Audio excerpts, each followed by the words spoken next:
अच्छा भाई, अमेरिका ने बहुत सारे पाकिस्तानियों के वीज़ाज रिवोक कर दिए। मतलब वीज़ा उनको इशू किया, उसके बाद रिवोक कर दिए। जब वो एयरपोर्ट पे पहुंचे तो उन्हें पता चला कि भाई हमारे तो हम तो ट्रैवल ही नहीं कर सकते, क्योंकि एम्बेसी से लेटर वगैरह आया हुआ है कि आपके वीज़ाज रिवोक्ड हैं।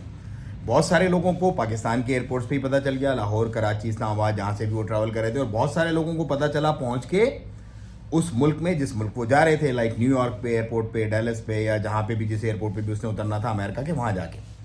अब उसकी वजह क्या है? उसकी वजह बहुत ही बुनियादी है, और उसकी वजह है हमारी चालाकियाँ, जो कि दूसरे ममालिक में पहले तो वो लोग बर्दाश्त कर लेते थे कि भाई ठीक है चलो काम चल रहा है, लेकिन अब उन्होंने थोड़ा सा स्ट्रिक्ट कर दिया मामला। तो इस वीडियो को अगर आप आखिर तक देखेंगे तो आपको पता चल जाएगा कि क्या वो चालाकियाँ थी, क्या वो होशियारियाँ थी, जिसकी वजह से पाकिस्तानियों के, स्पेशली जो पाकिस्तान से वीज़ाज अप्लाई हुए थे, वो क्यों रिवोक कर दिए गए हैं। देखो भाई, जब भी कोई पाकिस्तानी अपना अमेरिका का वीज़ा अप्लाई करता है और वो पहली दफ़ा अपना फॉर्म फिल करता है, तो उस फॉर्म के अंदर बहुत ज़्यादा डिटेल दी जाती है। मतलब आपका एनआईसी, आपके पाकिस्तान का घर का एड्रेस, आपका कौन सी एजुकेशन आपने की, कब की, किस स्कूल से की, कौन से सन में की, कितने आपके बहन भाई, माँ बाप वगैरह, बेगम, बच्चे, सारी डिटेल उसके अंदर आपको देनी पड़ती है।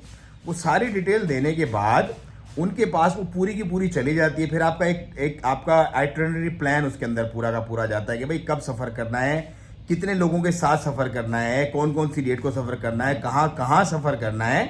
तो ये ब्रीफ एक डिटेल, कोई 3-4 पेजेस का एक पूरा का पूरा, आप जो है ना अपना पूरा समझ लो खोल के रख देते हो उनके सामने सारा मामला। तो उनके पास क्या होता है कि उनके पास फर्स्ट हैंड इंफॉर्मेशन आपकी पूरी की पूरी चली जाती है। अब ये इंटरेस्टिंग बात जो मैं आपको बताना चाह रहा हूँ कि वीज़ाज रिवोक किन लोगों के मेजॉरिटी में हुए हैं, वो उन लोगों के हुए हैं कि जिन लोगों ने पहले अपने वीज़ाज जो है वो अप्लाई किए। उस फॉर्म के अंदर उन्होंने लिखा कि भाई मैं तो अकेला ही जा रहा हूँ, और मेरे तो सब बाउंडिंग मेरी यहाँ पर है, और मेरे बीवी बच्चे भी इधर हैं, मेरे माँ बाप भी इधर ही हैं, और मैंने तो बस जाना है, घूम के मैंने वापस आ जाना है।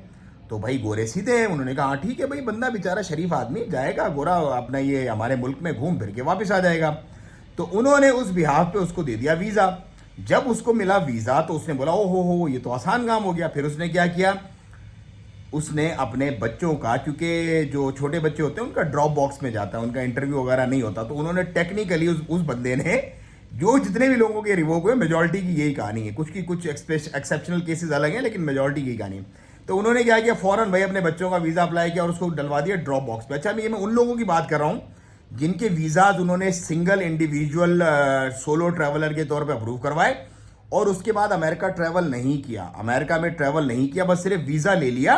उसके बाद फौरन अपने बच्चों के वीज़ाज अप्लाई कर दिए, और वो ड्रॉप बॉक्स में डलवा के उनके वीज़ाज भी आ गए, क्योंकि वो ड्रॉप बॉक्स में जाता है और वो मेजॉरिटी के वीज़ाज आ जाते हैं। मतलब उसके लिए इंटरव्यू की जरूरत नहीं पड़ती। बच्चों की, मैं माइनर्स की बात कर रहा हूँ मैं।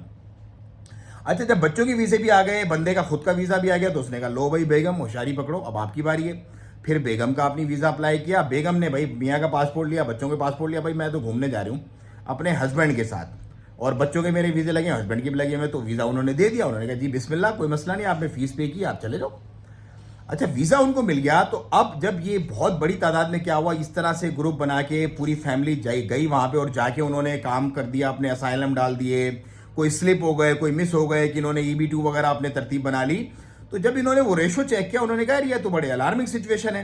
ये पहले सोलो बोलते हैं, सोलो के बाद बच्चे के डालते हैं, बच्चों के बाद जो है बेगम का वीज़ा करते हैं, पूरी फैमिली जाती है, और जाने के बाद गुम अमेरिकन ड्रीम को फिर एंजॉय करते हैं। तो इन्होंने क्या किया, अभी जो ऑन गोइंग इमिग्रेशन रेट थी, जिसमें तकरीबन 2-3 लाख के करीब लोगों को रेड करके बाकायदा, जैसे यहाँ पे जो मिनिस्ट्री ऑफ लेबर पकड़ती है ना, ढूंढ ढूंढ के पकड़ती है, छापे मार मार के, ऐसे पकड़ पकड़ के लोगों को निकाला, और बहुत बड़ी तादाद में लोगों को वीज़ाज रिवोक किए और वहां से डिपोर्ट किया अमेरिका से। तो ये उसी की एक कड़ी है। इसी के पेश नज़र इन्होंने जब फुल टाइम इमिग्रेशन देखा कि यार ये तो एक सॉर्ट ऑफ स्कैम चल रहा है, तो इसको, जो लोग अपने मुल्कों में बैठे हुए थे, जिन्होंने ट्रैवल नहीं किया था, उनके वीज़ाज भी उन्होंने रिवोक कर दिए, जिन्होंने इस टेक्निकल बेसिस पे वीज़ाज लिए हुए थे। ये एक इन्फॉर्मेशन है जो मुझ तक पहुंची, मैं आप लोगों तक पहुंचा रहा हूं। अगर आपको अच्छी लगे तो आप इसको आगे शेयर कर दीजिएगा। अगर आपको समझ में नहीं आए कोई बात, तो आप बिल्कुल कमेंट कर दीजिएगा। सोशल मीडिया ओपन प्लेटफॉर्म है, हर बंदे को अपनी बात कहने का हक है।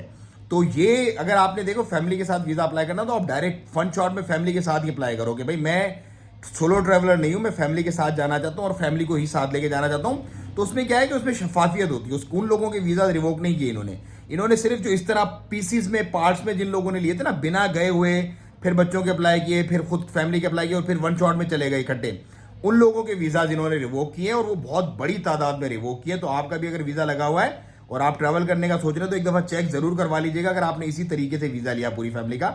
ऐसा ना हो आपके टिकट के पैसे भी जाएं और अगला प्लान भी पूरा का पूरा चौपट हो जाए।